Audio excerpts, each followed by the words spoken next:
detective in Madeleine McCann case k.illed. Dublin-born Mr Halligen unsuccessfully worked on the case for about 6 months in 2008 but fell out with the couple because he delivered so little. It is estimated that his fees swindled the Madeleine Fund out of £300,000. A source said, "I believe the police are looking into the possibility he fell over and cut his head badly." He was known to be a heavy drinker. The scene where he was found was said to be heavily blood-stained. Mr Halligen was found last Monday at the Surrey home of his girlfriend. A police spokesman said, "We were called to an address in Guildford on Monday after a report of a man in his 50s having been taken unwell, who subsequently died. The death is being treated as unexplained and a file will be passed to the coroner."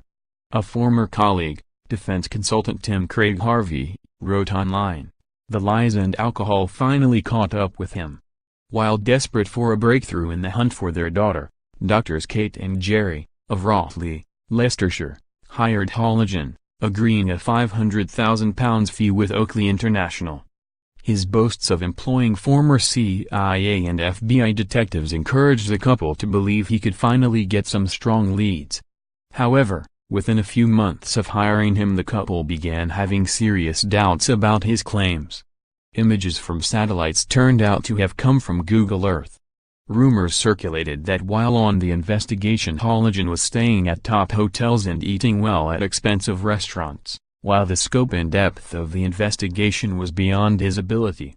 After being sacked by the McCanns, he was arrested in Britain and extradited to America for fraud on an unrelated case.